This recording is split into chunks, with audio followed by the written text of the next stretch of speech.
Hey, welcome to the Disability and Healthy Relationship Echo. My name's Janelle Preston. I am filling in for Mindy, who is out sick with her family today. So welcome and thank you all for joining us. We are recording today's session. By participating in that, you're consenting to being recorded. Please don't hit that disconnect button, but if you have big issues with being recorded, I guess you can leave our session. We love interactions, so please put your comments and questions into chat. We'll be sure that we get those answered. We love when you're engaged with that. And also a case narrative. That's a great way to learn from everybody on this call and share ideas. So if you're interested in presenting a case, please reach out to us and we'll get you set up on that schedule. We do talk about sensitive topics, so please protect individual privacy. If you have any questions, you can reach out to myself or Alix. That has an asterisk in front of our names, so we're easier to find on chat to de-identify any information. If you've never joined an echo session, thank you for joining this one. We really have some components of our echo session. And the first one is building a community of practice, so sharing our knowledge with each other. We have a didactic speaker. Today we have Doran, who is going to be presenting to us. And then we have case presentations and feedback, where we learn from everybody on the call about community questions or a case that we're all working on and can share ideas and resources. We've all been on Zoom for a minute, but in case you need a refresher on how to rename your profile or raise your hand, there are some brief definitions of it. Again, you can reach out to myself and I'll help you do that. Another just plug for case studies. They're a great way to share information and learn from everybody on the call. So if you're interested in doing that, please reach out to Mindy, and her email is right here, and she'll get you set up on that schedule. Here is some information about today's topic: pregnancy and intellectual and developmental disabilities. I'm going to let Kai and the counterpart Alix to share their information and bios with that. So I'm going to stop sharing and turn the time over to Kai, and I'll highlight you for everybody. You are good to go. Hi, yeah, thank you. Thanks everyone for being here today. And thanks for the Utah IDRPP for having me. My name is Doran. I am the project coordinator of the Pregnancy Decisions App project at OHSU. I'm going to be talking about what that is during the presentation today. Um, and I'll be talking about support for making choices about starting or expanding a family for women with IDD. So if Alex, if you wouldn't mind pulling up the slides.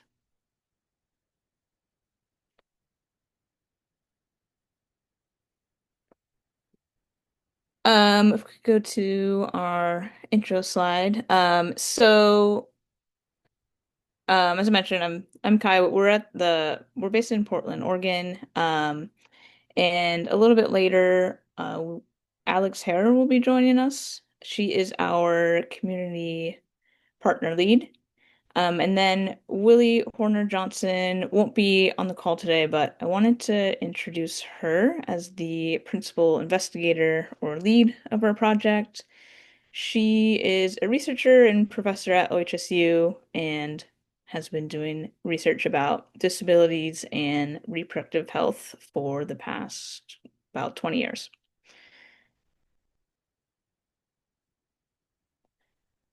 A little bit about us now, but I like to just know kind of who's in the audience. So if you could just real quick drop your role in the chat. I listed some options here, but you don't have to stick to those, just so I can know who I'm talking to.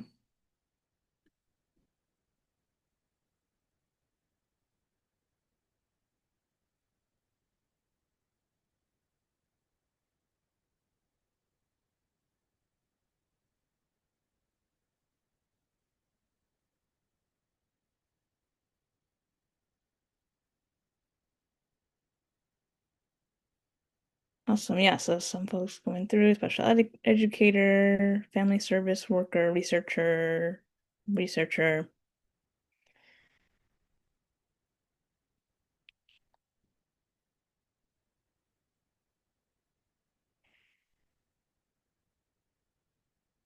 Great. Well, thanks for sharing, y'all.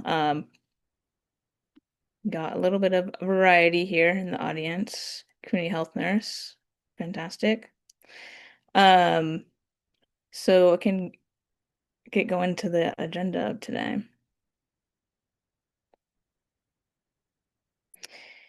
So here's a quick overview of what I'll be talking about during this session. So we'll start with a little background information on sex, pregnancy, and disability. And then I'll talk about reproductive life planning, including what it is, why it's important. I'll describe the project we're working on to support reproductive life planning and let you know how you can get involved. And then I believe we have time for questions and discussion at the end.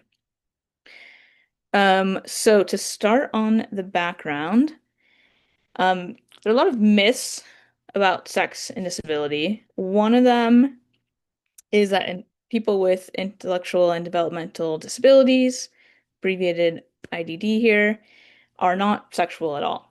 And this myth has led to the natural sexual needs and desires of people with IDD sometimes being completely ignored, and folks being left out of things like sex education.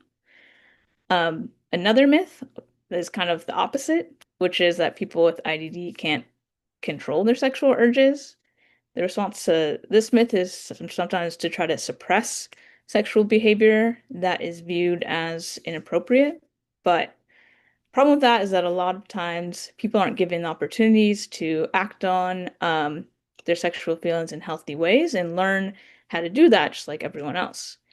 Um, and a third myth is that people with IDD can't be parents, whether that's assuming that people with IDD can't understand the responsibility or perform the needed duties. But we know that's not true. I personally work with many mothers with IDD. And the result of these myths can be real life consequence where people with IDD tend to have limited opportunities to learn about or talk about sex, pregnancy, and parenting. They may be told by doctors or loved ones that they can't get pregnant, and this can lead to some disparities in health outcomes between people with IDD and without. Next slide. So as researchers and attendees of this presentation, we know that these myths are not true. People with IDD have the same sexual desires and desire to form intimate relationships as anyone else. Unfortunately, not everyone has this opportunity, but sex happens whether we talk about it or not. The difference is if we don't talk about it, we're not preparing people to make good choices, or rather, choices that are right for them and be safe. We're not preparing people for what might happen, and the outcomes may not quite be what someone was hoping for. That doesn't necessarily mean the outcomes are all bad, but there's room for improvement. So, speaking of room for improvement, I have a quick poll question for you all. If we want to get that launched. So the question is, compared to pregnancies in the general public, pregnancies among women with intellectual and developmental disabilities are more likely to be planned, less likely to be planned, about the same, or I don't know.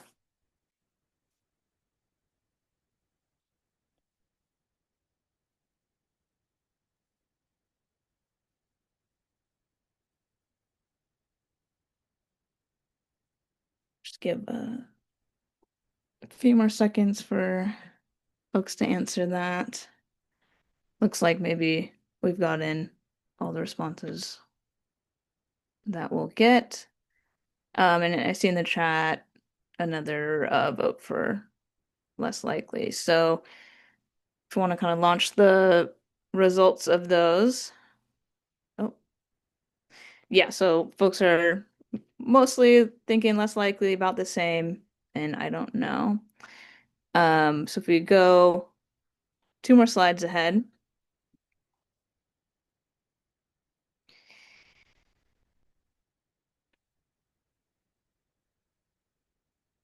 Yeah, so it looks like most folks were kind of on the right track here. This is a graph of some data from one of Willie's previous projects on disability and pregnancy. We'll be looking at the blue bars here that represent unintended pregnancies. They're sorted by different categories on the bottom. So right now it's just no disability versus any disability. Um, and Alex, if you do two clicks, it's gonna pull up some circles there. So we'll see in the US, 53% of pregnancies among women with any type of disability are unintended, compared to 36% of pregnancies of women without disabilities. And that includes pregnancies that are mistimed, meaning the woman wanted to be pregnant at some point in the future, but not yet. And also pregnancies where, at least before the person got pregnant, they had not wanted to be pregnant ever. And then if we look in a little bit more detail on the next slide, um, we'll see some differences when it comes to different types of disabilities. So a lot of things going on here. It's the same graph, just more categories along the bottom. Um, and so we see that there's kind of three categories that have the highest rates of unintended pregnancies. And again, if you click 3 times, it'll highlight those. So the first is 55% among women who are deaf or hard of hearing.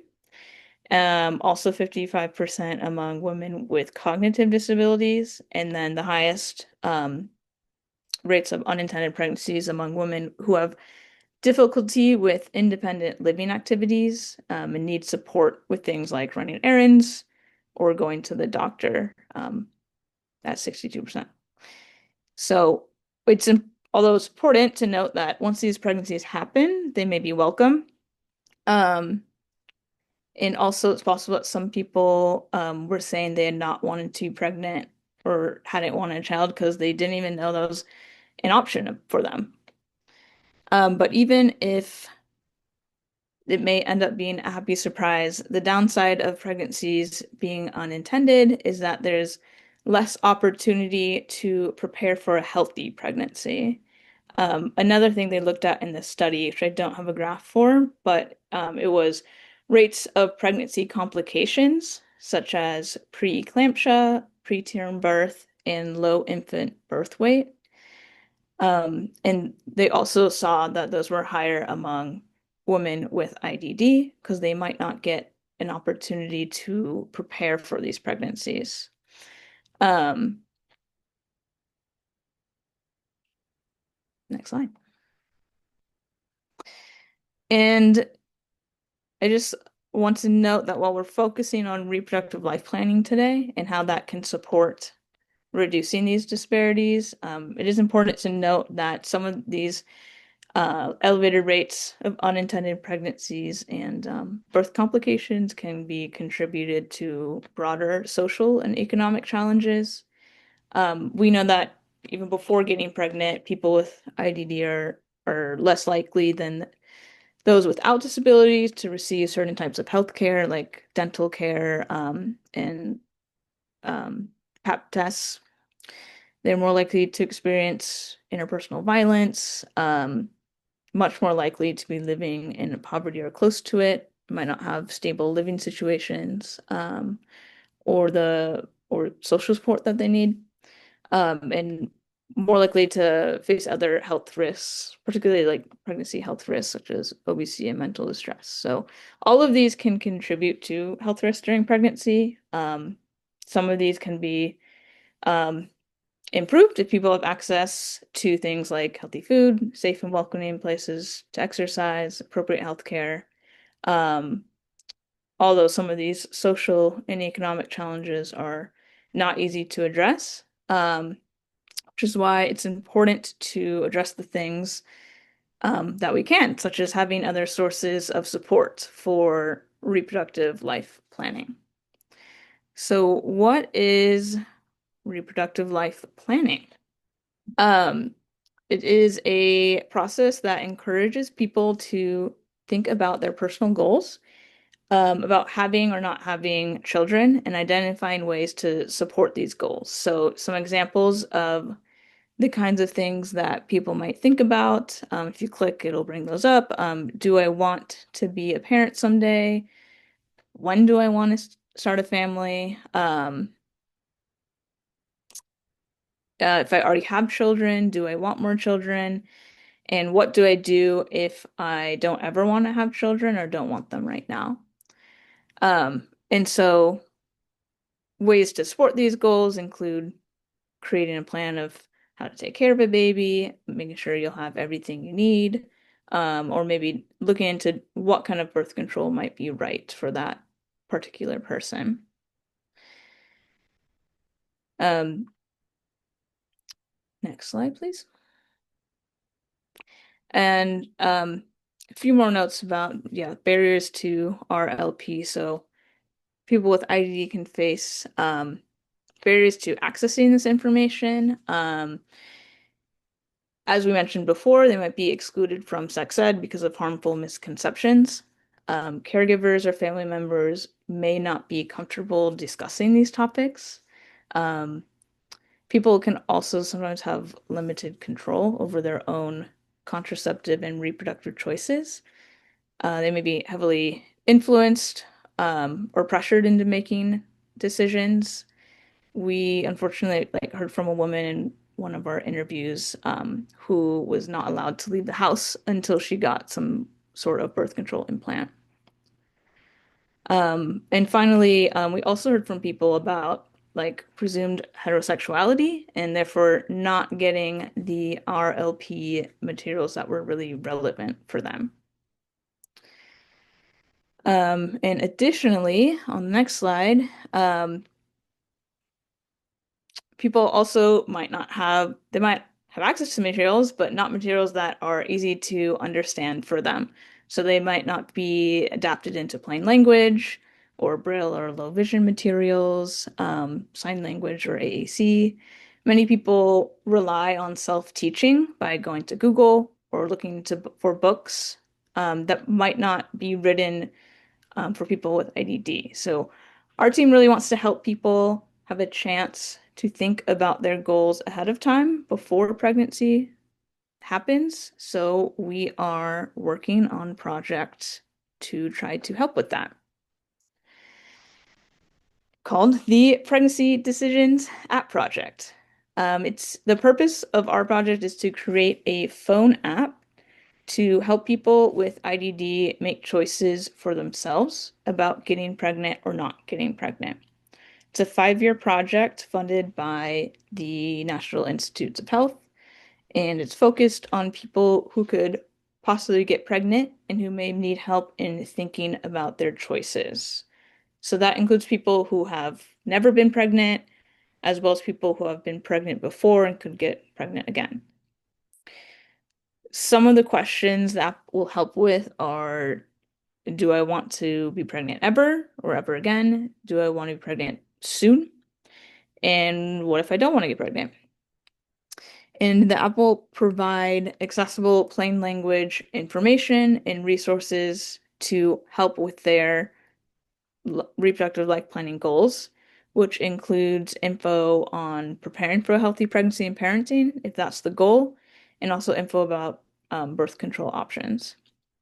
And so on the next slide, I included an example of what this might look like. So this is very early kind of mock-up of an activity that might be in the app for people to go through. So in this example, users would have previously selected statements that were true for them, when thinking about if they want to get pregnant or not, and then would be guided here to kind of sort through and rank those items in order to think about what are their top priorities, what might they want to work on before getting pregnant, or could even help them think about, okay, do I want to get pregnant ever? Maybe if, I'm really worried about one thing, maybe not. Um, and then at the end, people would get a summary that they can either download or print out, and it would summarize the activities they went through the app, what their top priorities or concerns are, and then some conversation starters for talking to their doctor, which we think are really important. We know people can have difficult experiences interacting with healthcare providers and advocating for themselves, especially when it comes to RLP. So, we've heard too many stories of women with IDD being told what they can and can't do with their own bodies. So the hope is that this can be one piece of the puzzle in supporting people's agency and making their own choices about RLP.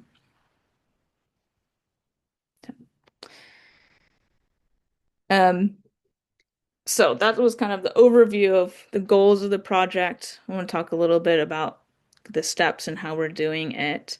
It has three main parts. First, we've interviewed people with IDD who could potentially get pregnant, and to learn more about how they make decisions about pregnancy, including what kinds of things they think about when deciding if they want to get pregnant or not. The second is a national survey, so we can get input from more people, and that will help us narrow down and the information and learn what's most important to put in the app. And the third is actually making and testing the app. So the first two steps will help inform the creation of the app, and then we'll get feedback on the usability and accessibility, which is going to be really important. Make sure the app is easy to use, um, and understand and actually helpful for people. So normally this is the part where I would hand off to Alix to talk a little bit more about our community partners, but unfortunately she won't be joining until a little bit later in the presentation, so I've bumped those to the end, and hopefully we've timed everything perfectly, where she can come in and talk about our community partner board and her role towards the end. But for now, just want to talk about where we are in the project. So we've been working on this project since 2022. So we're about 4.5 years in.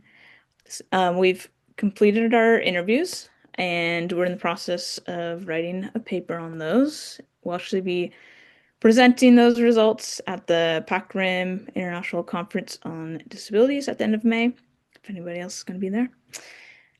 We've also done some interviews with case managers to hear their perspective in supporting clients with these topics.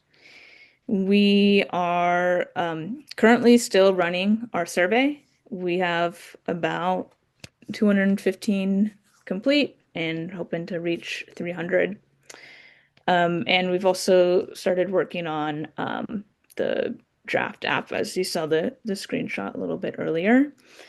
Working with a computer programmer has made similar apps to help people think through different kinds of choices about their health. So I'll touch on this a little bit later too, but one way you can get involved to help support this project is to help us reach our recruitment goal for our survey. Um, so that being said, I'll speak a little bit more about the survey and what's actually in there. Um, it's a national survey open to anyone in the US, and in it we ask people questions about what is important to them when deciding to get pregnant or not, what they would like to have in place before getting pregnant, and then what kind of infographics are easiest to understand. So, infographics are a way to convey information using pictures and words together. They're generally a bit easier to understand than just written facts, but need to be optimized for its population. Make sure we're like actually getting across the information we would like to get across. Um, and real quick to break up the monotony of my presentation, I have a question for you all. So in the chat, what do you think is most important to people with IDD when considering pregnancy? So, for example, what are people's top concerns? What things do people want to have in place before getting pregnant?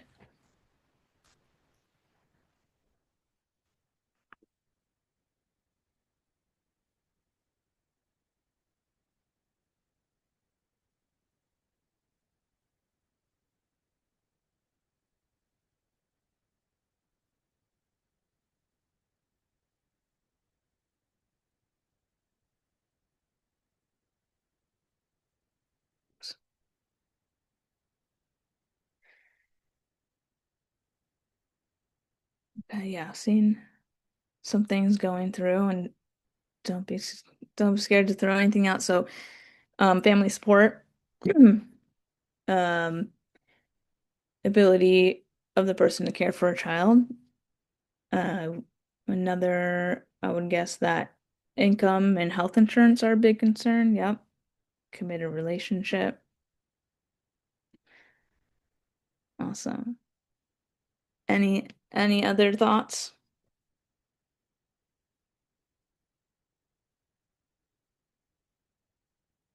Yeah. Oh yeah, managing additional caregiving, more finances, accessible information about reproduction, support systems, affordable health care. Awesome. Thanks for being brave, everybody. Yeah, and most people think are yeah, on the right track with what we are also seeing coming out of this survey so far. So um, on the next slide, I pulled, we're still collecting survey data, but we've pulled some preliminary data.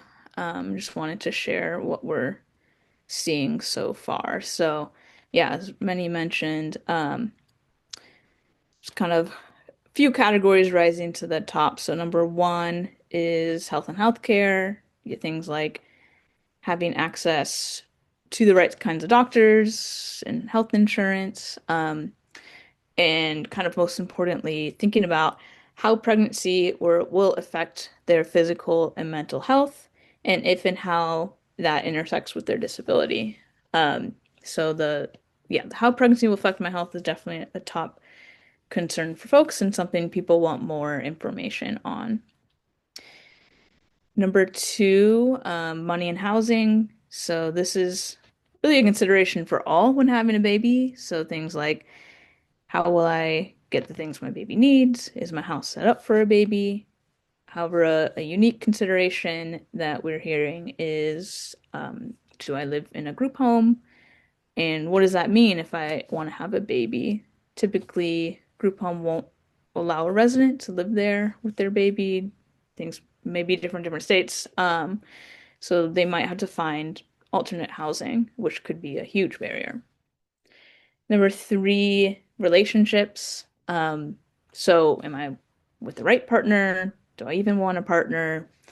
Especially in the interviews, we heard people describe many different types of relationships and ways to start a family. There's not one way to do it, so we're being very mindful of our language when developing that. Number four is autonomy. So overall, people wanting to feel like they are able to make their own choices in general, and really emphasizing that they know what's best for themselves, which is why it's so important to have accessible resources and information that they can access on their own. They don't have to go through somebody else, so they can make their own informed choices. And lastly, support systems. So from family, friends, caregivers, that could be during pregnancy, like if I need a ride to the doctor, support, who can take me after the baby is born, what kind of support might I need for taking care of the baby. And in particular, having the right supports in place for their disability and how that might change over time with pregnancy. So yeah, still having results come in, but that's what we're seeing so far. So next slide. How how can you help support this work? Would love any support on getting the word out about our survey, and just our project in general. So do you know anyone that might be interested and eligible to take the survey? Eligibility is on the next slide, but we'll get to that in a sec. Please share information, any personal connections, email list, newsletter. Unfortunately, social media is not a great way to get the word out anymore. Whole industry of bots that would love to take the survey and get the gift card. So please, if you do share information, just don't put it on social media. And we can also attend groups, either in person in Oregon or virtually anywhere else. And so, who we're looking for to take this survey, anyone 18 to 50 years old, lives in the US, has a developmental disability, such as intellectual disability and autism, and has any possibility of getting pregnant, even if it is unlikely.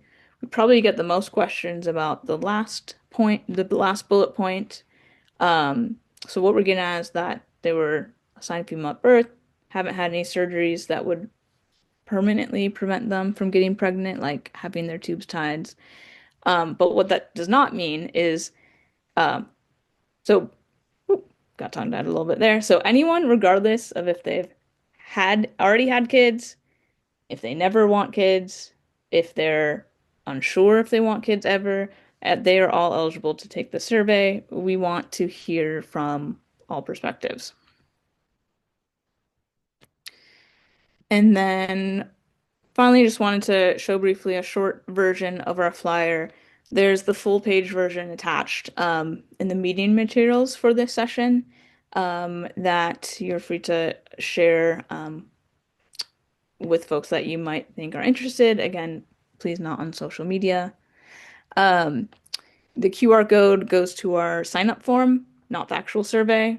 Then we review that and send out the survey.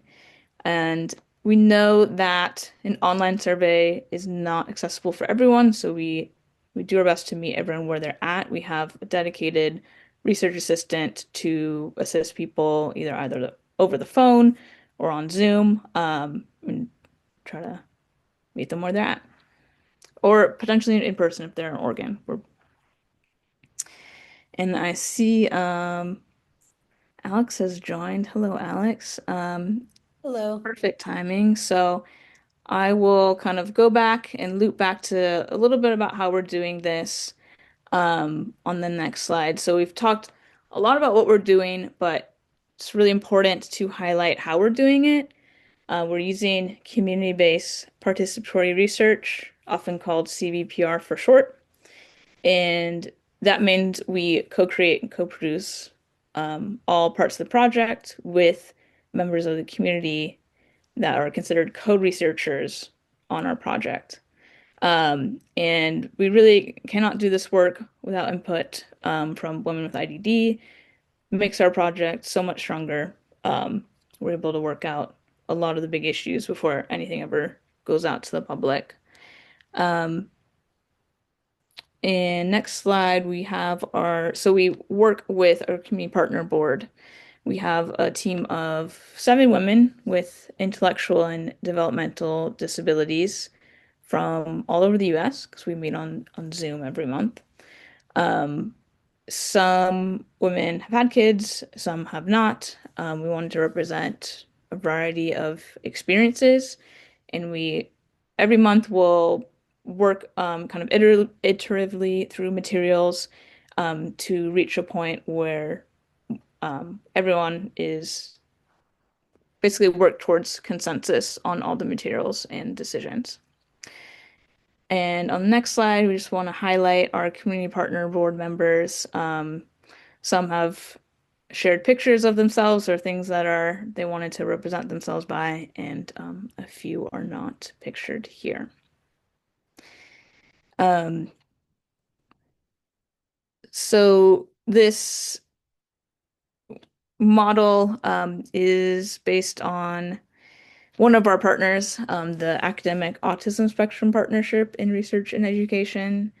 They didn't create CVPR, but this particular model of how to work with this population, they've been doing it since 2006 as a way to make sure everyone can participate and involved in making decisions. And they are led by Christina Nicolaitis, who is a parent of an autistic adult, and Dora Raymaker, who is autistic. They're the co-leads of Aspire and also are investigators on our project. And before I hand it off to Alex, just another shout out to some of our other partners on the project. So Aspire, we also partner with the Oregon Self-Advocacy Coalition, OSAC, and then we have researchers from a few different institutions listed here who have varied experience in disability research, women's health and pregnancy, and the science of how to support people in thinking through choices. All right, so I'll hand it off to Alex to wrap up our presentation and talk about her role as the community partner lead on the next slide. Hi everyone. I want to talk to you about the community partner lead position on the project. So that is me. I've been a community partner lead for the past 4 years. The community partner lead bridges between community partners and study staff. I help communicate between two, so feeling, sorry. I help communicate between two so I feel more connected. I attend community partner meetings and staff only meetings. At staff meetings, I represent the community partners, and at community partner meetings, I support everyone to make sure everybody's included. When attending staff only meetings, this is great learning experience for me because I learned things through other people that I might not have known before research about disabilities. So here's a little bit more detail about what I do. So before community partner meetings, I give my input, the materials, making sure it's accessible and in plain language and everything else that sticks out to me about the materials. I also participate in staff-only meetings to advocate for the community partners to make sure everything is accessible and inclusive. For example, when making a big decision, I will suggest consulting with the community partners to make sure we center their lived experiences. In the meetings with community partners, I share my ideas, but I also am there to make sure that everybody gets a chance to speak. I monitor the chat and reach out to people if they need support. Sometimes I could tell that people are not following along what's going on. So I ask for a pause for things to be explained in a different way. I also encourage people to share their ideas and help clarify information if needed. So my role as a community partner lead is important because I get to inspire and encourage people. The role is important for projects with people with disabilities because I have a disability and encouraging other people with disabilities to have a voice and advocating that people with disabilities should do jobs like this. This role could help in other projects too. I feel like I belong in this. I feel that it's strongly important that there should be more full-time research jobs for people with disabilities because people with disabilities have real life experience in this.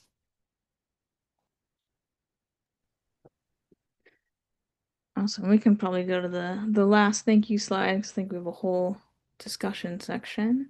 Yeah, great. Thank you, everyone. That's the end of our presentation here. I think the QR code here goes to our website and then our email to get in contact with us.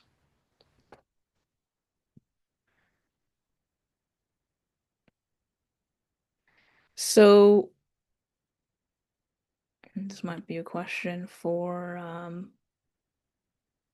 the other hosts here. I mean, do we have a few minutes for general questions before we move into the discussion groups? Yep, you sure do. Great. Yeah, if anybody has questions, put them in chat or come off mute if that's an option.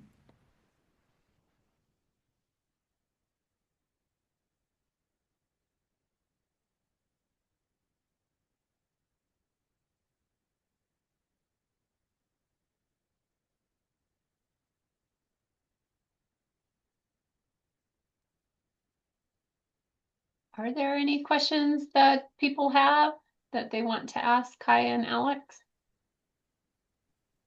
I have a question. So this is Alex, other Alex. So for someone with IDD who is able to get pregnant but might not understand even the survey questions, how would you approach that if I like wanted to send that to them if I know them? Yeah, are you asking about like kind of sharing the survey out? Mhm. Yeah, I think the first step would be connecting us. We have kind of a series of questions at the beginning to assess if they'd be a good fit for the study. And I think it always helps to have that like touch point and kind of conversation beforehand. Just make sure, like it's research. We want to make sure everyone knows what they're agreeing to do.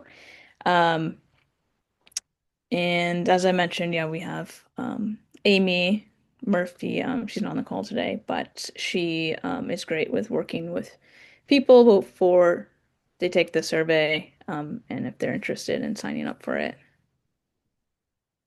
Awesome. Yeah. How many interviews have you done? It sounds like it's been pretty extensive and a very long research process. Yeah. Well, there's actually some like a previous project as well that did similar interviews like we drawn from, and then also our project we did 22 interviews with folks women with IDD, and then I might not get this number quite right, or I think around 15 with case managers.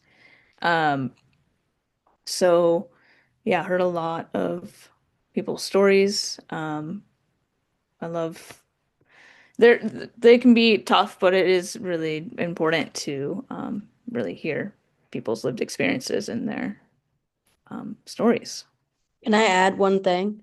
Absolutely. Um, with the interviews and like reaching out to people, like we want to hear people's stories, and because that's going to help us with our project. So if anybody has information of our story or if they know someone, like please just let us know.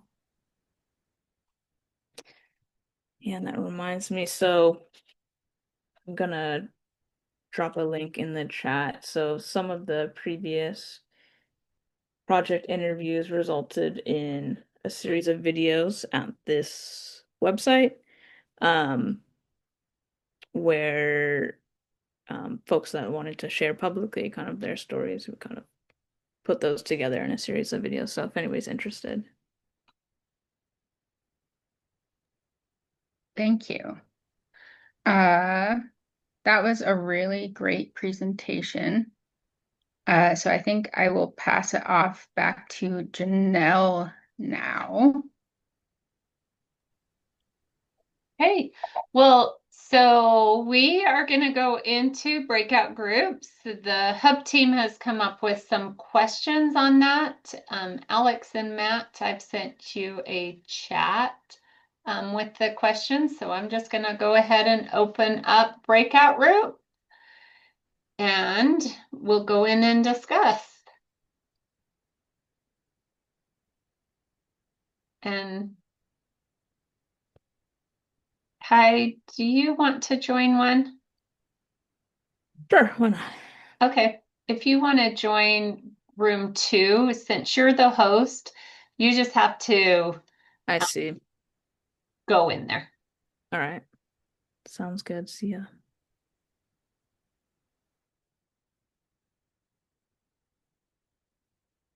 Heather and Crystal, do you see your prompt for breakouts to go in there?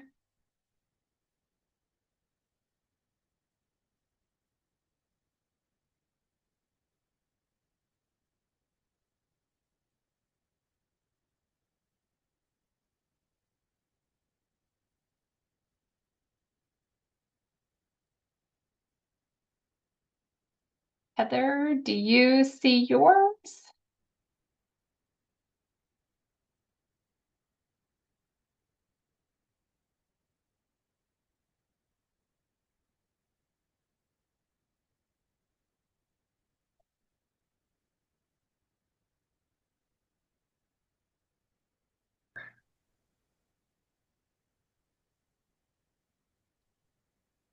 Okay, Okay. Mindy. Is this all of us back? Yep. Okay, welcome. We're switching things up. Now I'm taking the lead with the meeting again. But thanks so much, everybody, for being here and for participating in your breakout groups. I was the note taker in ours, so I'll just quickly go over the questions that we did, and then I'll hand it over to Alix. Are you gonna talk about the other group? Okay, great. So we had a lot of questions, and we did not touch on all of our questions. We jumped around a little bit, but we did touch on the first one. What resources are you aware of that might be useful for individuals with IDD who are pregnant or hoping to become pregnant? Um, I got these down right. So we talked about a Brandis packet from Brandis. Brandeis? Okay, I wrote it down and I was like, I don't know It's what that. okay. Okay, from Brandeis University, a packet that they've been working on, that's really cool, as well as Planned Parenthood. We had a general discussion about health departments and general practitioners that can be good resources, but that are also often not trained or comfortable working with people with IDD. So that's a whole other thing to talk about. But that was part of our discussion. We also talked about Tetons and how that would potentially be a good resource that we've also talked about in the past. Okay, then we jumped down to the fourth question. What information do you think would be most helpful to provide to someone with IDD who may be considering pregnancy or is pregnant? Resources, that's the thing that we felt like they needed. Resources specifically about reproductive and child development education in accessible language. We talked a lot about lived experience and how important it is to learn from people with lived experience. How cool it would be to have like some sort of a peer education group where people who want to become parents learn from people who are parents. Um, uh, and that's not something that any of us were really aware of happening, but that would be really cool if that could happen. Um, let's see, we also just talked about how difficult navigating healthcare, insurance, and education systems is. And so education about all of those things as well would be really helpful. Um, and then we jumped down to, are there current organizations that provide this kind of education? And we actually came up with a pretty good list. Um, with the caveat that most of these are not necessarily geared for the IDD population. But we talked about that we thought it wouldn't take too much if these organizations wanted to gear their education for this population. Like it wouldn't take that much changing. Like they could just maybe include some mentorship through the trainings that they provide, or open up so that there's a little bit more accessible language, or maybe like more Q&A time, something like that to make this education more accessible. But things like we talked about, there's a NICU, like if you're getting ready to have a baby that's going to go into the NICU, there's like a NICU packet that you get from hospitals. Also similar information from WIC and health departments, parenting classes from things like YMCA or Head Start programs. Matt told us about some other USEDs that have some really great programs like LEAP from Virginia Commonwealth. the Family Place, the Parent Center, Planned Parenthood, Utah Pride Center. All of these are kind of Utah centered, but we do have quite a bit of good community education. It's just we're not sure how accessible they would be to this population, which is just kind of the general theme. And then we jumped to the last question. Are there any stories or experiences you can share that illustrate the need for this type of education? We had a few examples, a couple kind of, well, the first one was kind of a community education experience from Erin, who had to jump off the call, but she said that in one of their community education classes, some of the feedback they got was that participants did not know that once they had given consent in a relationship, that they could take their consent back. Like they could they could say no after they had said yes once. And that's so important to understand in this realm. We also just talked about, I had an experience I shared that I have a family member that he just has a very clear barrier in his mind and in his life, like keeping him from parenthood. And that to me is so sad because he could do so much more than what he thinks he can, and there's just not in his realm a lot of education or opportunities that he can see that would open those doors. So that was one example we shared, and then Matt shared one from research that there was a survey. Matt, correct me if I don't get your story right. I'm trying to kind of quickly go through these, but basically there was a research survey that just didn't document whether pregnant mothers had a disability or not. And as we're doing research in this topic or in this realm, that's such an easy way that would be so useful to know if people have a disability or not. But just in general, that's not included in the research.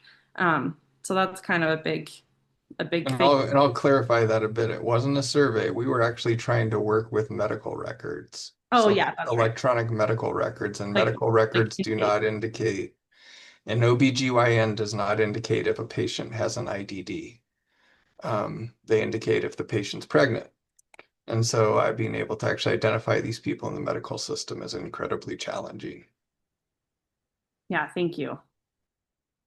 Thank you for that. Anyway, that's basically what we talked about in a nutshell. So Alex, if you want to share, guys. Yes, and thank you, Mindy. And I will just state for everyone on the call that, like we did last time, we'll be cleaning up all the notes that we've compiled together and sharing them back out to everyone.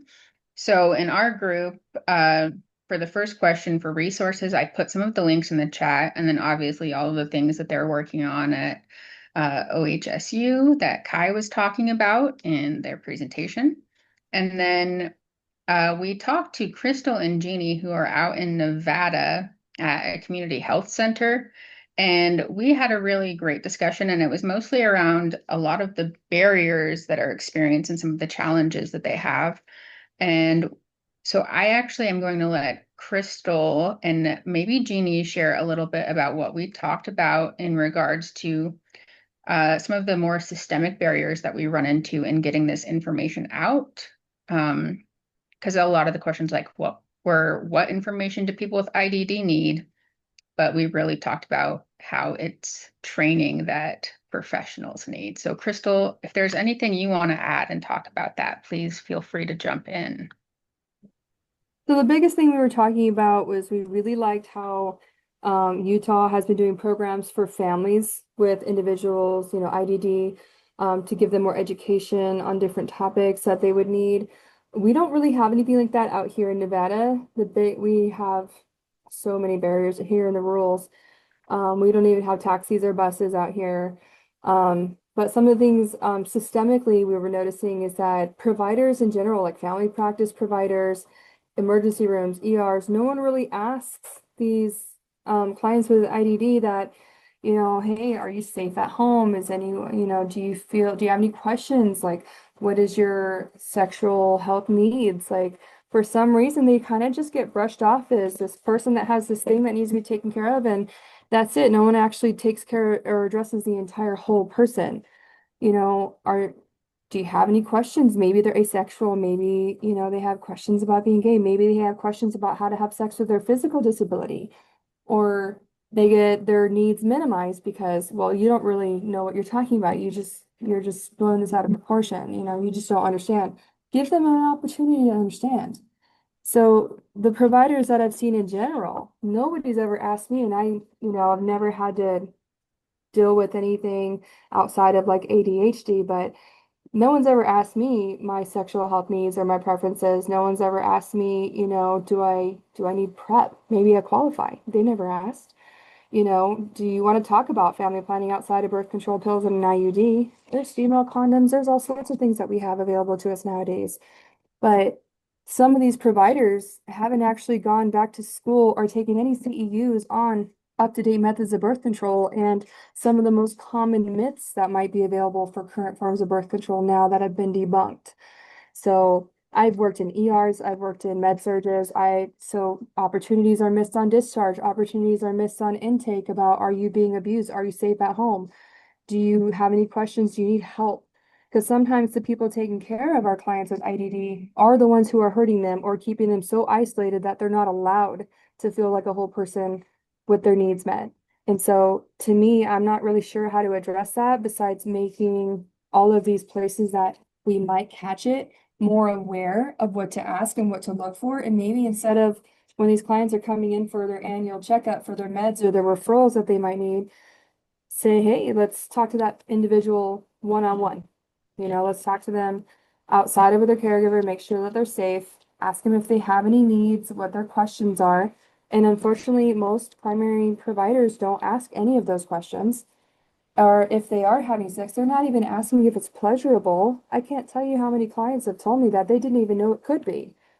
They just thought that's just what you had to do. And I'm like, let's talk about coercion too. Like, there's so many things because it should be a good experience. It should be pleasurable. And no one's ever asked me. And that's what drives me. I ask all of my clients. I go over all of that, coercion, safe sex, all of that. And to go to these providers who should be asking, none of them do. And I don't know if it's just a knowledge deficit. They just don't know that we should be doing trauma-informed care.